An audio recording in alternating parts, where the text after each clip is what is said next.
Sir मेरा सवाल है कि आप विकल्प की बात करते हैं तो बिहार जो है 1975 से ही विकल्प की तलाश में रहा है और जितने क्षेत्रीय छत्रप हैं उसी विकल्प की उपज है और इन सारे लोगों ने बिहार को छला और ठगा है।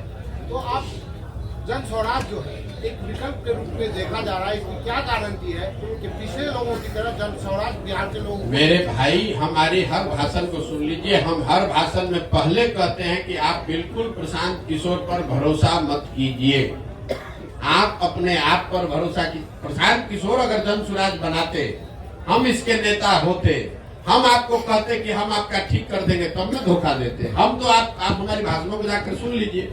हम ये कह रहे हैं कि कोई प्रशांत किशोर 10 प्रशांत किशोर आ जाएगा तब भी आपका जीवन नहीं सुधरेगा।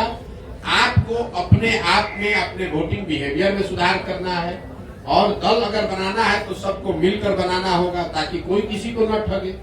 अगर बिहार के 10 लाख लोग मिलकर दल बना रहे हैं तो सब लोग तो एक दिन में नहीं परिवर्तित हो जाएगा। प्रशांत किशोर तो ठग सकते हैं।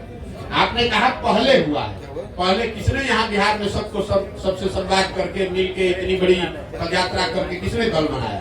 यहाँ दल तो आधा मिनट में बनता है। जो दल बनाया वो कहा कि हम इसके नेता रहेंगे और हमारे बाद हमारे बेटा रहेंगे। दल तो यहाँ ऐसे ही बनता है। बिहार के लोगों से बातचीत करके कोई दल बना हो, आप हमको बता दीजिए, हम मान लेंगे कि हमारी गलती है। प्रशांत जी, मेरा दो सवाल है।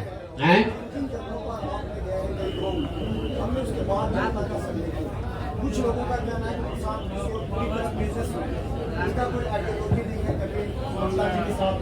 कभी ममता जी के साथ उनका होता है, तो कभी बीजेपी के साथ, फिर महागठबंधन के साथ। किसी न किसी व्यक्ति का तो एक आइडियोलॉजी होना ही चाहिए। एक बिजनेसमैन का कोई आइडियोलॉजी नहीं हो सकता। तो जनता कह रही है कि प्रशांत किशोर, पप्पू यादव, विकास वैभव और प्रशांत किशोर इस तरह एक टीम बनाकर काम कर रहे हैं जो कहीं ना कहीं महागठबंधन या फिर बीजेपी से समझौता करने की बात करेंगे। देखिए मेरे भाई, ऐसा है कि हमारा काम ही हमारी पहचान है। हम किसी मुख्यमंत्री प्रधानमंत्री के लड़के नहीं हैं और आप क्या करते हैं हमको मालूम नहीं है, लेकिन जो बिजनेस करता है उसकी कोई आइडियोलॉजी नहीं है। ये आपकी समझ है, ये समाज की समझ नहीं है और इसमें सच्चाई भी नहीं है। मान लीजिए एक बार को आपकी बात मान लेते हैं कि हम बिजनेस करते थे। हम बिजनेस करते थे ना, चोरी नहीं न करते थे, किसी का लूटे नहीं न है, कहीं भ्रष्टाचार नहीं न किए हैं। अपने दिमाग से, अपने हुनर से, अपनी मेहनत से हमने बिहार का, जहां आप जाकर मजदूरी करते हैं उन राज्यों में जाकर हमने बिहार का झंडा गाड़ा है, वहां बिहार का झंडा बुलंद किया है। आप बहुत आइडियोलॉजी वाले हैं, आप बहुत आइडियोलॉजी वाले हैं, तो आपके बच्चे जाकर वहां ठेला पर सब्जी बेच रहे हैं। हमारी आइडियोलॉजी नहीं है तो उन्हीं राज्यों में जाकर हम वहां के राजा को बनाते हैं। तो आपको तय करना है कि आपको किसके साथ रहना है और मेरी आइडियोलॉजी क्या है, इसको समाज को जांचने दीजिए। स्वाभाविक है बहुत लोगों को अच्छा नहीं लगेगा तो न लगे, उससे क्या दिक्कत है। जब देश आजाद हुआ, प्रशांत किशोर तो बहुत छोटे आदमी हैं, जब देश आजाद हुआ जिस दिन 15 अगस्त 1947 को, उस दिन भी इसी देश के हजारों ऐसे लोग होंगे जो अंग्रेजों से सैलरी लेकर उनके साथ काम कर रहे थे। उनको तो महात्मा गांधी पर भरोसा नहीं था, उनको देश की आजादी पर भरोसा नहीं था। तो ये तो समाज है। कभी 100% लोग तो आपसे, समाज में 100% लोग तो आपकी बात से सहमत नहीं होंगे। हम अपना काम कर रहे हैं, लोग सहमत हो न हो ये उनकी पीड़ा है, उनकी समझ है, हमें उसकी ज्यादा चिंता नहीं है। आप ज्यादा व्यथित न हो, हमको इतनी समझ है कि कितना लोग समझ रख रहे हैं, नहीं रख रहे हैं। अगर समझ नहीं रख रहे हैं और हर आदमी हमको गलत ही कह रहा है तो आखिर सुबह से शाम तक 2 बजे रात तक हमसे मिलने आ कौन रहा?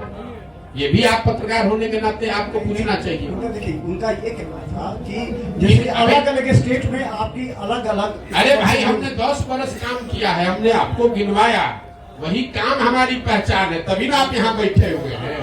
यहाँ 15 महीना नहीं 15 साल पैदल चल के आएगा तो कोई पत्रकार आएगा सुनने? आप भी इसीलिए आए हैं कि आपको मालूम है कि ये प्रशांत किशोर है, अगर ये प्रयास कर रहा है तो यहाँ ठोक कर जाएंगे सबको, चिंता मत कीजिए। चुनावी रणनीतिकार अपने आपको कहते हैं, जितने जगह आपने बिहार में भ्रमण किया अभी तक, तो क्या 2024 का चुनाव जो होने वाला है उसमें दलों पे प्रभाव पड़ेगा?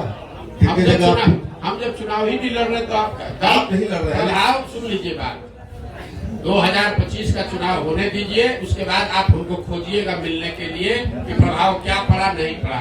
हमारा जो ट्रैक रिकॉर्ड है, लोग हमको जब चुनाव का परिणाम आता है तब खोजते हैं कि कौन है। जब तक चुनाव का परिणाम नहीं आता है तो सब आदमी यही कहता है कौन है प्रशांत किशोर, तो बिजनेसमैन है, ये तो एनजीओ चलाता है, ये तो लैपटॉप चलाता है। और जब परिणाम आता है तो कहता अच्छा यही है प्रशांत किशोर। तो यही बिहार में भी होगा 25 में।